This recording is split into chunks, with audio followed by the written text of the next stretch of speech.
आज मैं आपके साथ एक बहुत ही इम्पॉर्टेंट अब्राहम हिक्स की प्रोसेस शेयर करने वाली हूँ। Process number 19, releasing resistance to become debt free.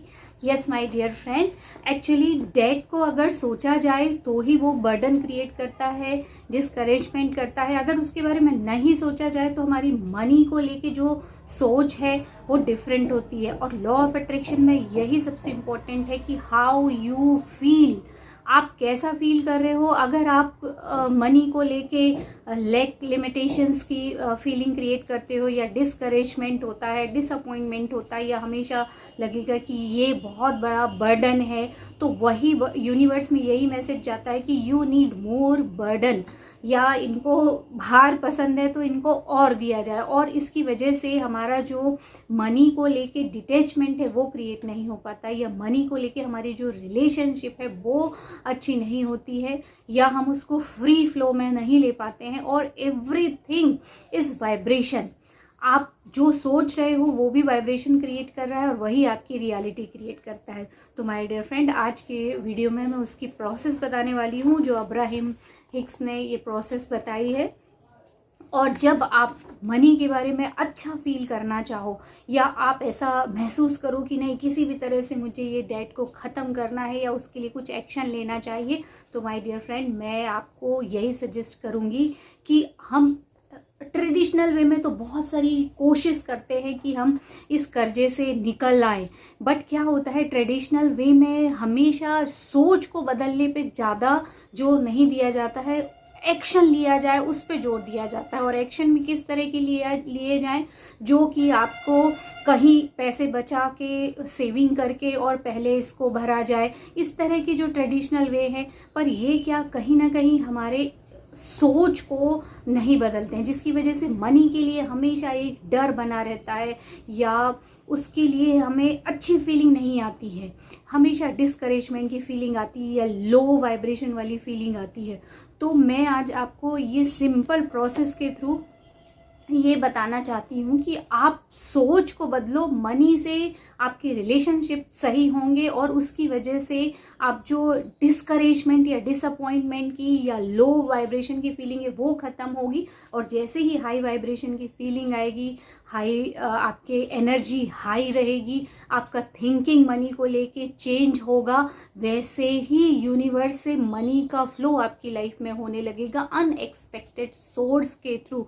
Yes my dear friend, everything is energy. तो इस प्रोसेस से आप कम से कम मेंटल वर्क तो शुरू कर ही सकते हो आज से, अपनी डेट से फ्री होने के लिए। And this is the best way. इसमें कुछ नहीं लगता, सिर्फ आपका थोड़ा सा टाइम लगेगा, आपका थोड़ा सा दिमाग लगेगा, और उससे आपकी सच में रियलिटी चेंज होगी। ट्रेडिशनल वे में तो आपको हो सकता है सालों लग जाए उस चीज़ को, बट अगर आप लैक लिमिटेशन सोचोगे तो कभी भी अबंडेंस नहीं आ सकता है। लुइस हे भी बोलती हैं, if you talk about poverty you will never attract abundance. और अब्राहम हिक्स भी बोलते हैं, money is a result of how somebody align with the energy. Means हम किस वाइब्रेशन में फील कर रहे हैं, अगर हम उसके अलाइनमेंट में है तो उसका रिजल्ट मनी रहता है। मनी सिर्फ एक्शन ओरिएंटेड नहीं होती है, क्योंकि यूनिवर्स हम कैसा फील कर रहे हैं, कैसे वाइब्रेट करते हैं, उसके अकॉर्डिंगली रिस्पॉन्स करती है। तो ये एक बहुत अच्छा गेम है। आपको लग रहा होगा कि एक पेपर पेन से इस तरह का प्रोसेस करने से क्या होगा, बट माय डियर फ्रेंड आप एक बार इस गेम को खेल के देखिए। ये खुद अब्राहम हिक्स ने इस बुक में लिखा है, it will instantly change your point of attraction और अबंडेंस विल स्टार्ट फ्लो। आपको पता ही नहीं चलेगा कि कितनी अपॉर्चुनिटी आ रही है आपकी लाइफ में, कहाँ से मनी आ रहा है। तो मैं अब इसको डिले ना करते हुए आपको ये प्रोसेस के बारे में बताती हूँ। इसको कॉलमनर पैड प्रोसेस कहते हैं, या इस तरह से आप एक प्लेन पेपर लीजिए। इसको तो मैं अभी अपोजिट दिख रहा होगा, इसमें स्क्रीनशॉट में या उसका वीडियो लगा दूंगी बना के, और तब तक आप इससे समझ सकते हो इसको। इन्होंने बोला है कि 2 कॉलम आप इस तरह के बनाइए, और एक जो कॉलम है लार्जेस्ट मंथली आउटगो का कॉलम रहेगा, और इसमें बहुत सारे कॉलम आप बना सकते हो जिसमें आपके लार्जेस्ट एक्सपेंसेस या लार्जेस्ट आपका जो मनी का आउटगो है या जो आपकी रिस्पॉन्सिबिलिटी है वो इसमें आपको लिखना है। यानी मंथली आपको जो लार्जेस्ट अमाउंट में पैसा पे करना है वो सब लिखना है। जैसे आप हाउस के लिए करोगे या उसके बाद आपका इंश्योरेंस में भी बहुत पैसा लग रहा है या आपकी ईएमआई है, आपने एक लोन ले रखा है या और लोन ले रखे हैं, तो सबसे ज़्यादा बिगेस्ट अमाउंट जो आपकी मंथली अर्निंग का है वो किस में जा रहा है वो उसके कॉलम आपको इसमें लिखने हैं। जैसे होम का है, फिर दूसरा मैंने लिखा इंश्योरेंस का है, तीसरा ईएमआई का है, चौथा व्हीकल अगर आपने कोई लिया है उसकी ईएमआई है तो वो भी लिख सकते हो, ग्रॉसरी जो कि नेसेसिटी है, मंथली आपको कितना बजट उसमें लगता है वो इन सब के कॉलम्स में आपको लिखना है। और इस तरफ आपको बनाना है स्मॉलेस्ट मंथली आउटगो, मीन्स छोटे छोटे खर्चे उनके भी कॉलम बनाना है एक एक करके। जैसे मान लो मोबाइल का जो बिल है, इलेक्ट्रिसिटी का बिल है या वाटर का बिल है या आपने कोई मेड रखी है उसका बिल है, ट्रांसपोर्ट का बिल है या फिर आपका जो म्यूनसिपल कॉरपोरेशन को जो चार्जेस लगते हैं वो, ये बहुत छोटे छोटे से अमाउंट में ये लिखना है आपको। अभी आप सोचोगे इसमें तो मैंने डेट नहीं लिया है फिर भी ये लिखने हैं। यस माय डियर फ्रेंड, ये डेट को क्लियर करने के लिए है, बट इसमें जो आपने डेट ले रखा है उसके भी हैं और आपके मंथली जो खर्चा है उसके भी आपको लिखना है। क्योंकि सिर्फ एक ही चीज़ पे हम अटेंशन देंगे तो ईएमआई कई बार इतनी ज़्यादा होती है कि उसको आप हर मंथ में डबल नहीं पे कर सकते, और इस प्रोसेस का ये एक हिस्सा है, मैं अभी आपको बताऊंगी। तो ये नहीं कि आपने जिस का डेट लिया है सिर्फ उसके लिए ये बनाने हैं, ये आपके पूरे मंथली एक्सपेंस के लिए बनाने हैं। दो बड़े कॉलम बीच में रहेंगे, लार्ज और एक स्मॉल का। तो मैं इसको और अच्छे से आपको बताती हूँ। इस तरह से आपको सारे कॉलम तैयार कर लेनी है। फिर जो पहला कॉलम है लार्जेस्ट मंथली आउटगो का, मान लो आप किराए से रह रहे हो या होम लोन है आपका जो भी हो, तो उसका मान लो मंथली आपको 5000 पे करना रहता है, तो 5000 लिखिए जैसे इसमें मैंने लिखा है और उसको गोला बना दीजिए। और उसके बाद में टोटल आपको कितना पे करना है, अगर आपने होम लोन लिया है तो उसमें कितना पे करना है, या रेंट पे आप देते हो तो आपको ईयरली लिख सकते हो उसमें कि मुझे ईयरली इतना देना पड़ता है, मीन्स टोटल अमाउंट लिखना है। जैसे मान लो लोन लिया आपने 15 लाख का, या मान लो 5 लाख का लोन लिया और उसकी आपने 5000 की ईएमआई बनवाई, तो आपको दोनों एक साथ लिखना है पहली बार। उसके बाद में आपको फिर नेक्स्ट डालना है 2, 3, 4 ऐसे मंथ, हर मंथ के ऐसे नंबर डालने हैं। के बाद आपको उसके साइड में इंश्योरेंस का डालना है आपको।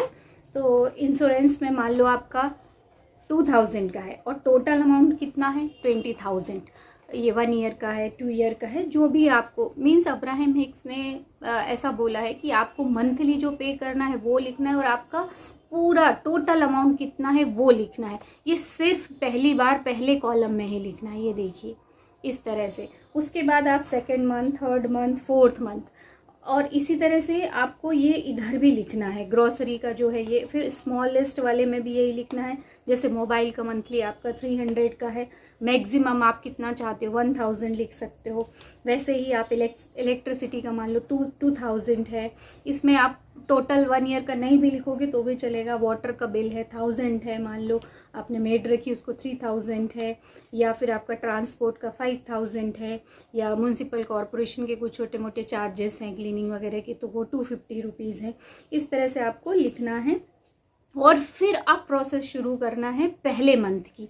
तो पहले मंथ में आपको जितना आप देते हो हर बार ईएमआई, जैसे मान लो इस महीने की ईएमआई आपको पे करना है, आपके पास बिल आया या आपको मैसेज आया, तो आप जिस दिन पे करोगे उसी दिन इसको अपने पेपर को निकालो और वहीं पे लिखो कि मैंने इस मंथ में ये देखो 5000 रुपीज़ पे कर दिए, पेड।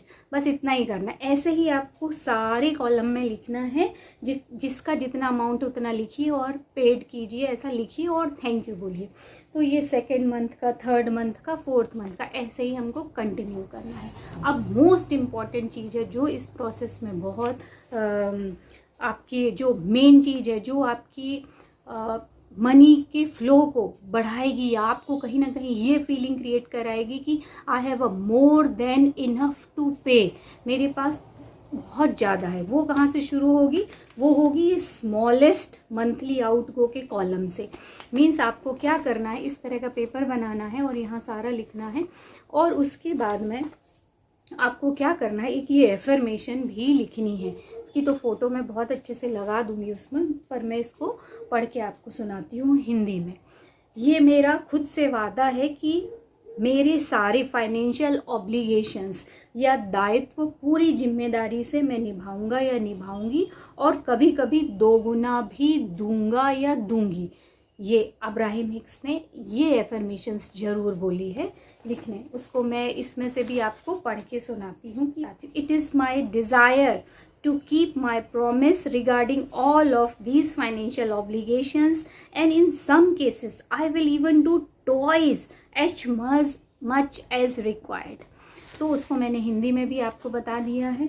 और इससे क्या होगा, आपका खुद से जो प्रॉमिस है, जब आप हर महीने उसको पे करोगे तो एक अंदर कॉन्फिडेंस जाग जाता है, फेथ आ जाता है कि yes I can do it. तो ये आपको प्रॉमिस करना है। और उसके बाद अब यहाँ से आपको शुरुआत करना स्मॉलेस्ट कॉलम से। जैसे मान लो सेकेंड मंथ में आपको सबसे छोटा इसमें मान लो म्यूनसिपल कॉरपोरेशन का है 250 रुपीज़, तो इसको आप नेक्स्ट मंथ में 500 रुपीज़ उसको डिपॉजिट करोगे, उसको उसका चेक बना के दोगे और उसको 250 रुपीज़ बैलेंस में रखने बोलोगे। तो यहाँ पे आपको वही लिखना है कि I paid 500 rupees, 250 rupees in balance. वैसे ही धीरे धीरे आपको बढ़ाते जाना है। मान लो आपका मोबाइल का 300 का है, जब आपके पास एक्स्ट्रा पैसा हो थोड़ा सा, तो आप उसको क्या करो 600 उसमें डालो आप मोबाइल में। तो क्या होगा, या हो सकता है उसको आप बैलेंस के रूप में रखो, आप भले 300 का ही कराओ पर उसमें 300 का बैलेंस क्रिएट करके रखो और उसको इस तरह से लिखो कि आई पेड टॉयज। मान लो आपको 300, आपने 600 किया और 300 आपका बैलेंस है। इस तरह से आप जिस में डबल डिपॉजिट कर सकते हो, जिस मंथ उसको करो। तो देखिए कितनी जगह आपका बैलेंस क्रिएट हो गया, 1 2 3 4। ये आपके दिमाग में, सबकॉन्शियस माइंड में ये चीज़ रजिस्टर्ड करेगा कि तुम्हारे पास इतनी कैपेसिटी है कि तुम केवल सिर्फ उतना ही नहीं डबल अमाउंट भी पे कर सकते हो। तो धीरे धीरे ये होगा कि ये कॉलम तो आप 6 मंथ इस गेम को कंटिन्यू रखिए, उसके बाद में इसको ख़त्म कर दीजिए, क्योंकि इतना समय बहुत है सबकॉन्शियस माइंड को रीप्रोग्राम करने का कि हाँ I can pay this debt, या इवन जो घर के खर्चे हैं उसको भी मैं एफर्ट कर सकता हूँ और कई बार ज़्यादा भी कर सकता हूँ। तो इससे ये आपकी सबकॉन्शियस माइंड इस चीज़ के लिए रीप्रोग्राम हो जाता है। अब आती है बात ये बड़ी बड़ी ईएमआई की। तो जब आप ये इतना करने लगोगे 6 मंथ में, आप देखिए आपकी लाइफ में मनी का फ्लो बढ़ जाएगा, चेंज हो जाएगा, अपॉर्चुनिटीज़ आएंगी, और फाइनेंशियल फ्लो जब बढ़ेगा तो आपकी फाइनेंशियल कंडीशन भी अच्छी होगी। और धीरे धीरे करके आप जो भी स्मॉलेस्ट ईएमआई है, चाहे या व्हीकल की ईएमआई हो, ऐसे करके धीरे धीरे जब आप उसको भी डबल पे करने लगोगे किसी मंथ, तो बहुत जल्दी वो भी ख़त्म हो जाएंगी और धीरे धीरे ये कॉलम भी कम होते जाएंगे और very short time of period आपके सारे लोन ख़त्म हो जाएंगे। तो माय डियर फ्रेंड, ये पूरी प्रोसेस है जो अब्राहम हिक्स ने बताई है, और सच में इससे मनी का फ्लो चेंज होता है। इवन आप उस टाइम तो बहुत अच्छा फील कर रहे होगे। और एक चीज़ और है, उन्होंने बताया इस गेम को खेलने में और मज़ा आने लगता है। ईगरनेस मीन्स हमको जब बिल आता है तो एक अलग तरह की फीलिंग आती है, अरे अभी फिर बिल आ गया, अब फिर से पैसा देना पड़ेगा।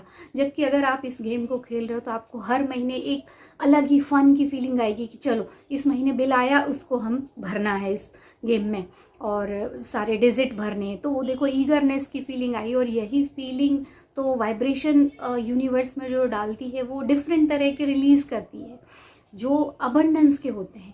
तो देखिए सिर्फ सोच से ही आप केवल बैठे बैठे इस तरह से भी आप डेट फ्री हो सकते हो। और इन सब के अलावा मैं एक दो चीज़ें तो आपको ज़रूर टिप्स देना चाहूँगी कि एक्शन, इंस्पायर्ड एक्शन तो लेना ही है। अब्राहम हिक्स भी बोलते हैं there is nothing more delicious than inspired action. Inspired action लेने से अच्छा तो कुछ है ही नहीं, मतलब इतनी अच्छी फीलिंग आती है। तो माय डियर फ्रेंड, जो भी हमको कुछ जैसे मान लो आप बहुत ज़्यादा खर्च करते हो, तो जैसे आप बहुत ज़्यादा खर्च करते हो तो थोड़ा सा कम खर्च करने वाले बनिए। बचत कीजिए। और अगर आप बहुत ज़्यादा बचत करते हो तो उसको रिलीज़ कीजिए, थोड़ा सा लाइफ को एंजॉय करने की कोशिश कीजिए। ये तो एक जर्नी है, कभी ना कभी हम उस डेस्टिनी पे पहुंच ही जाते हैं, पर इस पल को एंजॉय करिए, जितना हो सकता है उतना करिए, आपकी जितनी कैपेसिटी है उतना कीजिए और थोड़ा थोड़ा सा बढ़ाते जाइए। और ये गेम तो गेम चेंजर है आपकी लाइफ के लिए और मनी के रिलेशन के लिए। और दूसरी टिप मैं जो देना चाहूँगी वो ये है कि आज से ये सोचना शुरू कर दीजिए कि that is good, in fact very good. ये हमारी सोच है कि हमको लगता है ये बहुत बुरी चीज़ है या बर्डन क्रिएट करती है, ऐसा नहीं है। ये आपको बताती है कि लोग आप पे विश्वास करते हैं, मीन्स आप विश्वास पात्र हो, आपको एलिजिबल समझते हैं कि आप ये कर्ज दे सकते हो और आप ये मनी ले सकते हो। ये कितनी बड़ी बात है कि someone is trusting on you, कितनी बड़ी बात है कि लोग आप पे भरोसा करते हैं, तो ये अच्छी चीज़ है। और दूसरी बात ये है कि इसको बर्डन की तरह नहीं लेना है और इनकम को भी इंक्रीज करने की कोशिश करना है। और धीरे धीरे ये आपकी जैसे थिंकिंग चेंज होगी तो मनी भी फ्लो होने लगेगी। Money is just a energy and you have to be alignment in that energy. और उसके बाद में जो दूसरा जो सोच है वो ये है कि जो भी बैंक से या कहीं से भी आप लोन लेते हो वो हमारा ही पैसा है। आज से यही सोच क्रिएट करना, यस माय डियर फ्रेंड, ये हमारा ही पैसा है जो बैंक में डिपॉजिट होता है या दूसरी जगह हम लोगों से ही लिया जाता है। हम बहुत सारे डिफरेंट टैक्सेस के थ्रू वहाँ पे डिपॉजिट करते हैं, तो अपना पैसा लेने में बुरा कैसा। ये जो चीज़ है इसको निकाल दीजिए और जितनी इनकम आएगी उसको धीरे धीरे करके देते जाइए विदाउट एनी बर्डन। आप अपनी इनकम को इंक्रीज करने के रास्ते निकालिए और जब आप खुश रहोगे, मनी से आपके रिलेशन अच्छे हो जाएंगे, आपकी थिंकिंग अच्छी हो जाएगी, तो ऑलरेडी मनी का फ्लो बढ़ जाएगा and one day you will become debt free. I hope this video will help you to become the debt free and we will be meet in our next video. Till then, goodbye.